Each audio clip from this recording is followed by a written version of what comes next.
Hi, this is Mrs. Scarple, and this is Lesson 6 for Unit 2, Factor Fixin'. It's a continuation of the work we did with our perfect squares and completing the square. And in order to do the work within this lesson, we need to be able to work with factor pairs, or pairs of numbers that multiply to give us a given number. So for example, the number 42.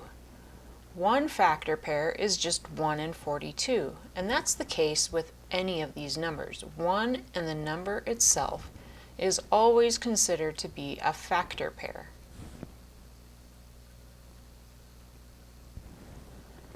Then we have to look at other numbers that can divide them. Whenever you have an even number, 2 is always going to be a factor pair. And since all of these numbers are even, I know that 2 times some number will give me the given number. So 2 times 21 will give me 42. 2 times 36 for 72. 2 times 27 for 54. And 2 times 55 for 110. After that, it's really based on if values are multiples of other numbers. Now, I know for me, a test I always use for 3 is if I can add the two numbers and I get a result that's divisible by 3, the number itself is divisible by 3. So 4 times 2 is 6, which is divisible by 3. So that means 3 is going to go into 42 14 times, or 3 times 14 is 42. If I look at 72, 7 plus 2 is 9, which is divisible by 3, so that means 3 also multiplies with something to give us 72, and that something is 24. 5 plus 4 is 9, which we already said is divisible by 3, so 3 times some number is 54, and it's 3 times 18. If I add the digits in 110, I only get 2, so 3 can't go into it. Another thing that I can look for right away is if it ends in a 0 or a 5, it's going to be a multiple of 5. 5 goes into 110 22 times. If it ends in 0, I know that 10 is going to be a factor of 110, and that's 10 times 11. For the others, I'm going to look at, I know that 2 goes into 42, I know that 3 goes into 42, so that must mean 6 also goes into 42, and it's 7 times. Same with 72. I know that 2 and 3 go into 72, therefore 6 must also go into 72. And that happens 12 times. And 54, 2 and 3 are both factors of 54, so that means 6 is also a factor 9 times. And if I go back and look at 42, since 6 and 7 are really close together, I don't think I'll find any others. And for 72, I believe we are missing 8 and 9.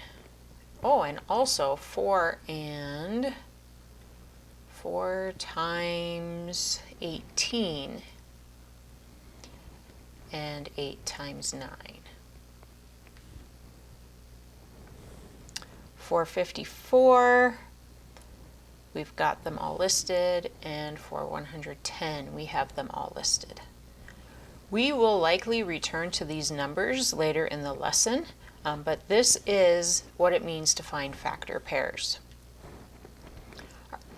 So our focus in this lesson is to multiply two binomials using diagrams, the same kind of diagrams we were using for our perfect squares and completing the square. Factor a trinomial using those diagrams. And how can we use diagrams to write equivalent expressions for a rectangle? So we've only been working with squares, but really a square is a rectangle. And we're still working with Optima, so we know that Optima had been selling squares of fabric for quilting, but she found that many customers came into the store were making designs that required a combination of squares and rectangles.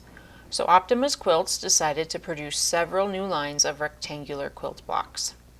Each new line is described in terms of how the rectangular block has been modified from the original square block.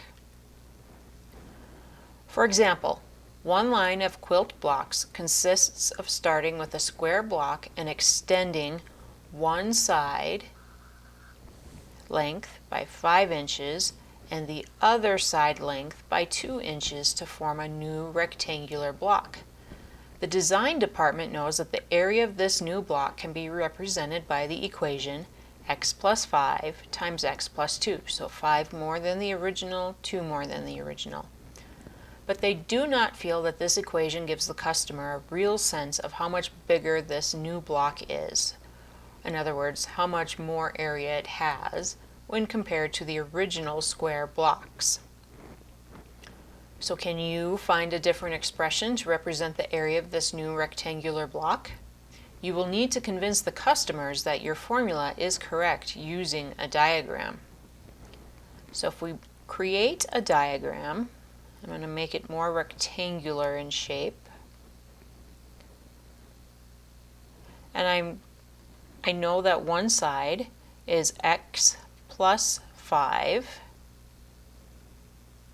And I know that another side is x plus 2. Well, if we use what we did with our perfect squares, we know that the area of this top left block is going to be x squared. And the rectangle next to it will be 5 by x, or 5x. The rectangle on the lower left will be 2 by x, or 2x. And then our units will be 2 by 5, or 10 units. So we could write this area as x squared plus 5x plus 2x plus 10. We have like terms with our 5x and our 2x, so we can simplify this expression to be x squared plus 7x plus 10.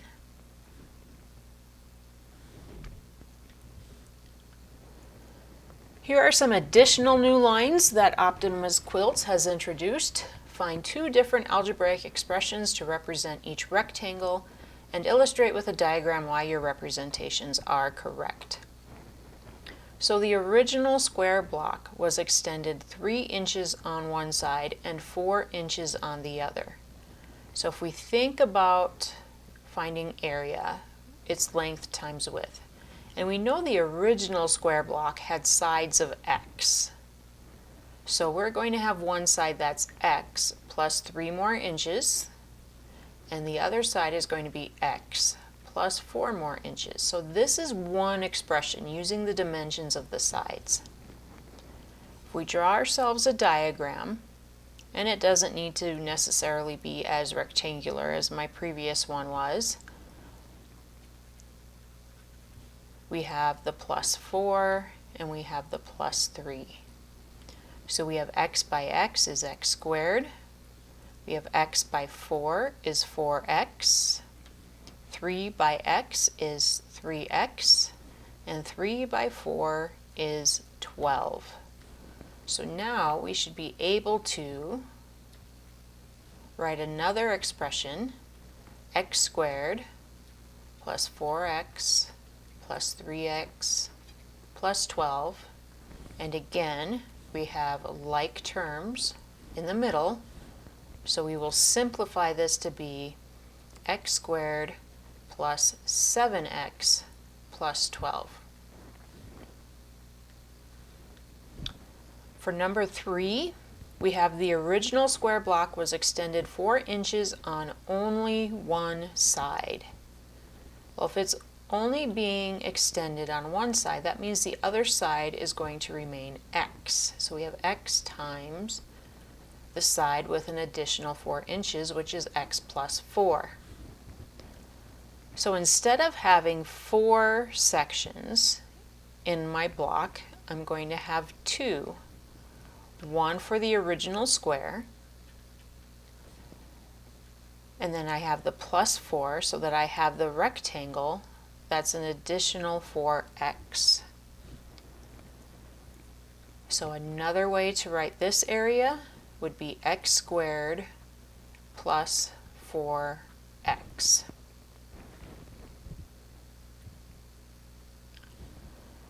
Number 4, the original square block was extended 5 inches on each side. So we know that one side will be x plus 5. We know that the other side is also x plus 5. Or as we were doing earlier in this unit, we would write this as x plus 5 squared. If we draw our diagram, draw a block, we have x by x. Each side is extended 5 inches. So we have x squared, we have 5x, we have 5x, and 5 by 5 is going to be 25. So our other expression, or our other area, can be written as x squared. And you may have noticed, while I have 5x plus 5x is 10x. So you don't always have to write all 4 terms. You just need to remember, though, that you are combining like terms. Plus 25. And then for example 5, the original square block was extended 2 inches on one side, so that must be x plus 2, and 6 inches on the other. That's going to be x plus 6. So we have a of x equals x plus 2 times x plus 6. Draw our diagram, starting with that original square block. One side is extended 2, the other side is extended 4. So we have x squared, we have 2x, we have 4x, and we have 8 units. So the equivalent equation is a of x equals x squared plus 6x plus 8.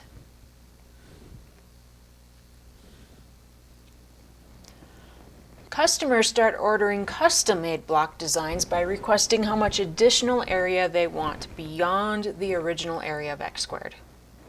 Once an order is taken for a certain type of block, customer service needs to have specific instructions on how to make the new design for the manufacturing team.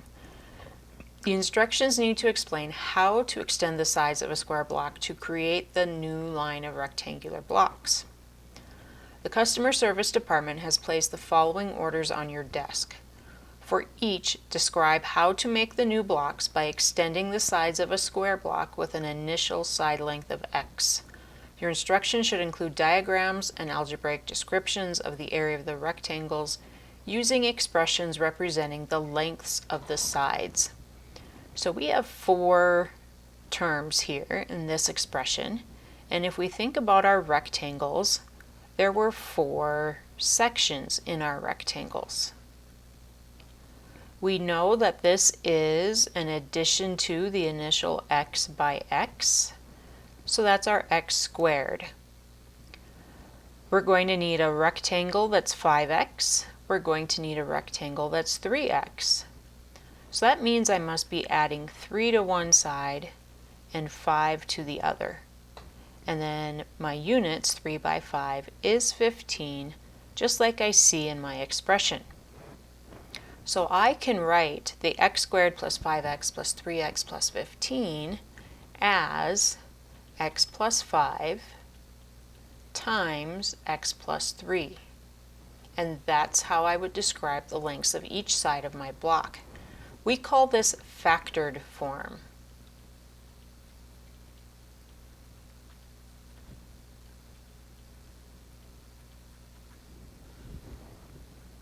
when we were completing the square, we would get vertex form.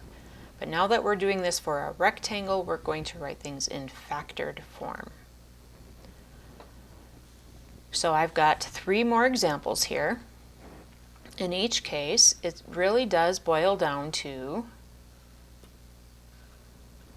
finding what my 4 sections are going to be. And we know x squared is that top left.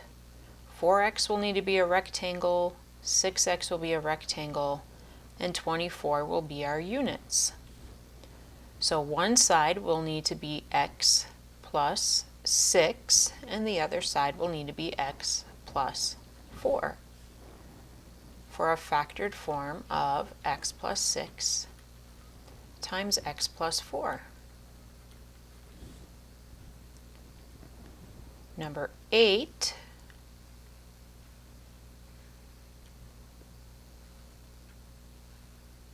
we've got x squared again. We need a rectangle with 9x. We need one with 2x, and the units are 18.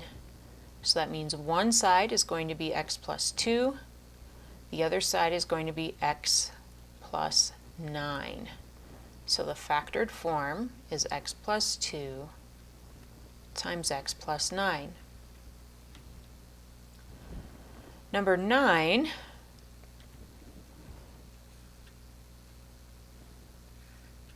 do this again, section it off. We need x squared. We're going to have an x and a 5x, and our units are 5. Well, we know to get x squared, it's going to be x times x, and to get 5x, it's 5 times x. To get just an x, remember this is the same as saying 1x, so we're going to extend that side by 1. And the factored form is x plus 5 times x plus 1.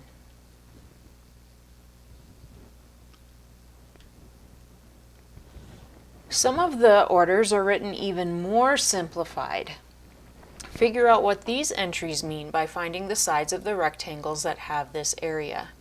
Use the sides of the rectangle to write equivalent expressions for the area. Well, we know it's a rectangle.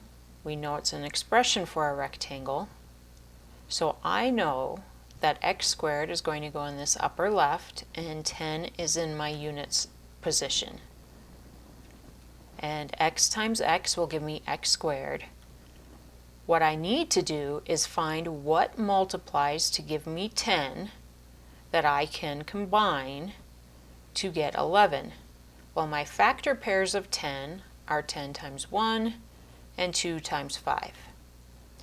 The pair that adds to 11 is the 10 times 1. So I know I'm going to have x and I'm going to have 10x. 10x plus x does equal 11x. So one side is extended by 10 and the other side is extended by 1 for a factored form of x plus 10 times x plus 1. 11, we've got x squared and 10 again, but our middle term, our b value, is different. Well, since I've got my factor pairs up, x squared is x by x. We know 10, but we know we need to get to 7. Well, the only pair that's left is 2 and 5, and 2x and 5x do add to give me 7x. So I'm going to add 2 to one side and add 5 to the other for a factored form of x plus 2 times x plus 5.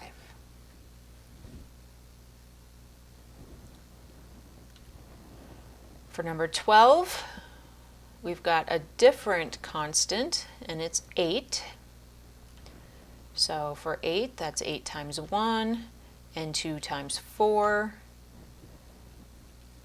But we need the pair that's going to add to give us 9. Well, the pair that adds to give us 9 is 8 by 1. 8x plus 1x is going to be 9x. So one side is extended by 1, the other side is extended by 8, and our units are still 8. So the factored form is x plus 1 times x plus 8.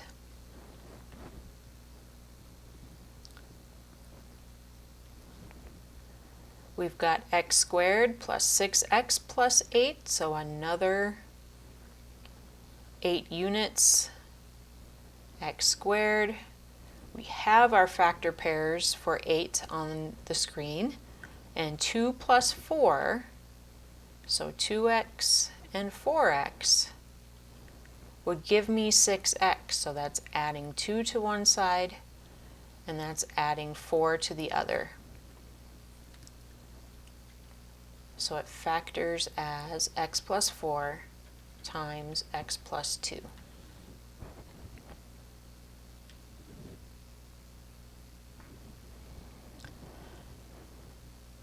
Let's see if we can do these without drawing the boxes. 14, 15, and 16 all have 12. So we have factor pairs of 12 are 1 and 12, 2 and 6, 3 and 4. For number 4, we need a factor pair that's going to add to give me 8. Well, that's going to be the 2 times 6. So x plus 2 times x plus 6. For 15, we need the factor pair that's going to add to give us 7x. Well, that's going to be 3 times 4. So x plus 3 times x plus 4. And then we need a factor pair for the last one that's going to give us 13x. 1 and 12 add to give us 13. So this factors as x plus 1 times x plus 12. So what relationships or patterns did you notice when you found the sides of the rectangles for a given area of this type? Hopefully what you found is the factors of C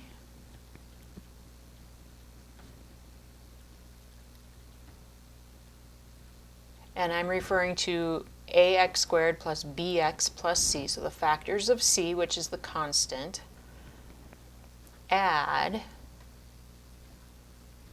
to give the value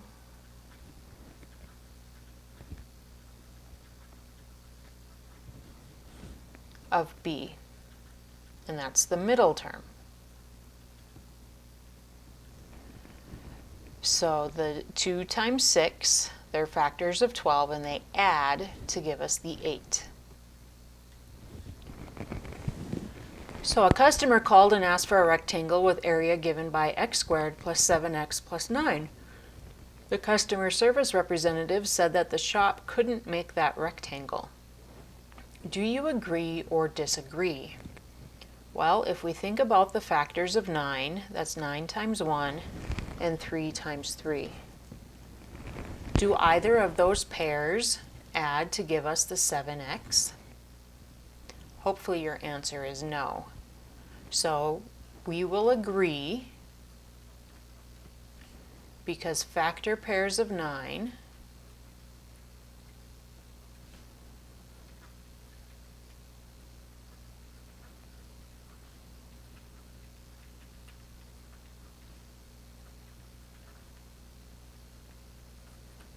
don't add to 7.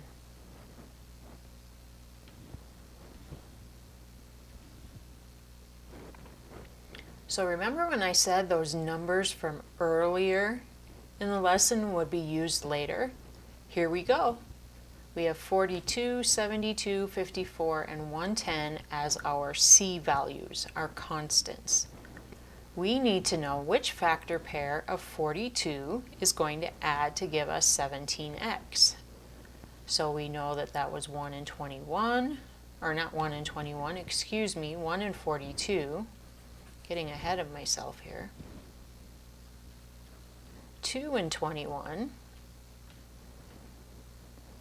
3 and 14, and 6 and 7. Of these factor pairs, only 3 and 14 will add to give me 17. So this will factor as x plus 3 times x plus 14. Now I know I've stopped drawing the blocks every time. If you find those blocks to be helpful, please use them. There's nothing that says you have to be able to do this just by looking at numbers.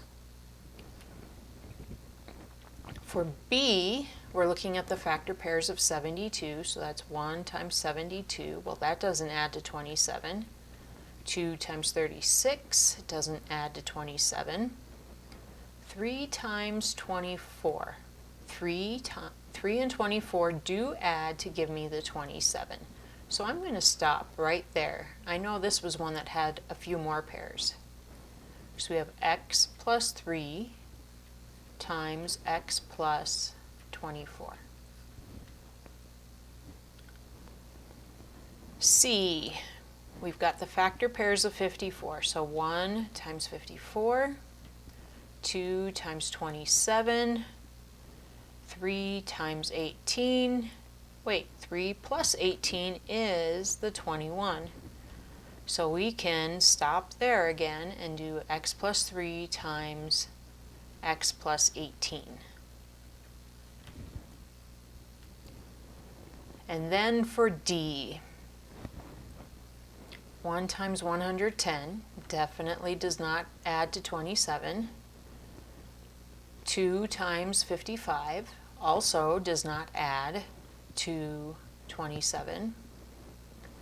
5 times 22 does add to 27.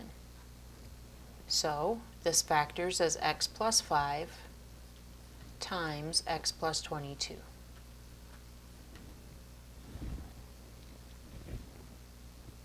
So some things we can take away. Multiplying binomials using the distributive property can be done using a diagram or an algebraic method to multiply each term of the first factor with each term in the second factor. So for example, if I am multiplying x plus 3, I'm extending one side by 3, times x plus 2, we're finding the area of each region. So we have x squared, 2x, 3x, and 6. So our area, our equivalent to x plus 2 times x plus 3, is going to be x squared plus 5x plus 6. If I'm doing this algebraically, if I take x plus 2 times x plus 3, and this is how it's written on my paper. Remember how we said we need to take each term of the first with each term in the second? So I'm going to take x times x and x times 3, and then I'm going to take 2 times x and 2 times 3. So I'm going to have x times x is x squared, x times 3 is 3x, 2 times x is 2x, 2 times 3 is 6. We have those like terms in the middle, so our final answer is x squared plus 5x plus 6.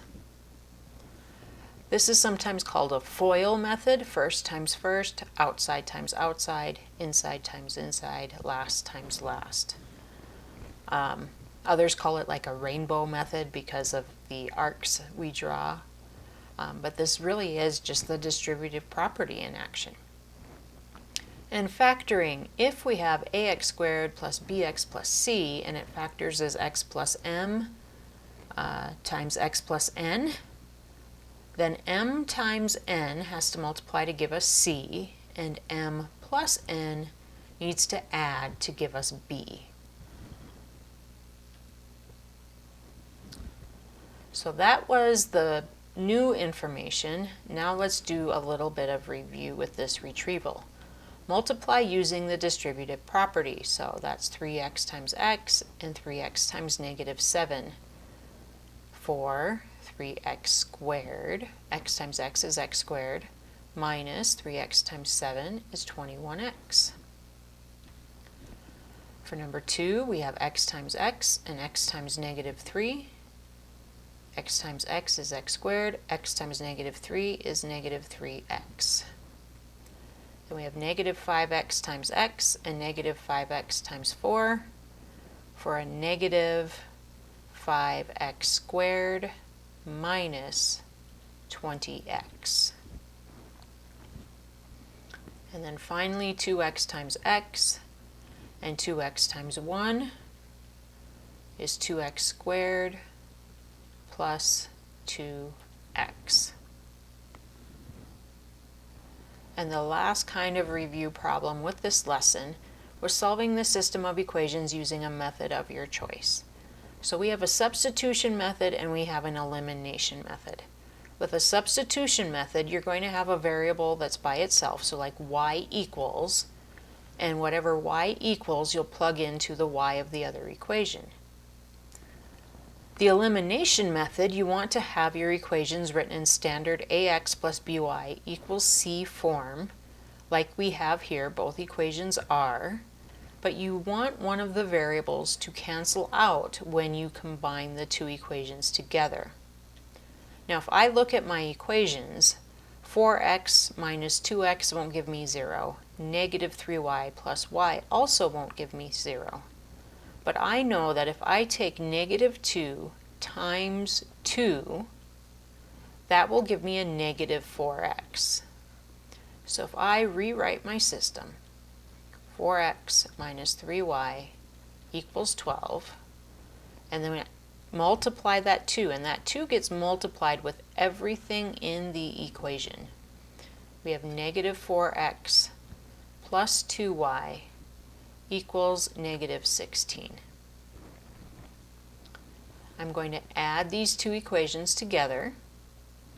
So the 4x minus 4x becomes 0. It cancels out. Negative 3y plus 2y is negative 1y. And 12 minus 16 is negative 4. I need to have a positive y value, so I'm going to divide both sides by negative 1, and we end up with y equals 4.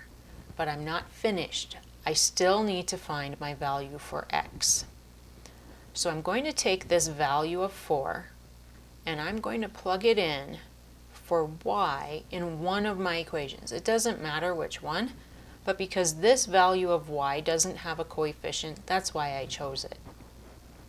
So we have negative 2x plus, replace y with 4, equals negative 8, and we solve our equation.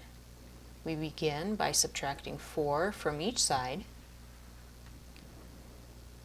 That becomes a 0, so we have negative 2x equals negative 12. We're solving for x, so divide both sides by negative 2, and we end up with x equals positive 6. So our solution as an ordered pair is 6, because x always comes first, 4. And this concludes Lesson 6 from Unit 2.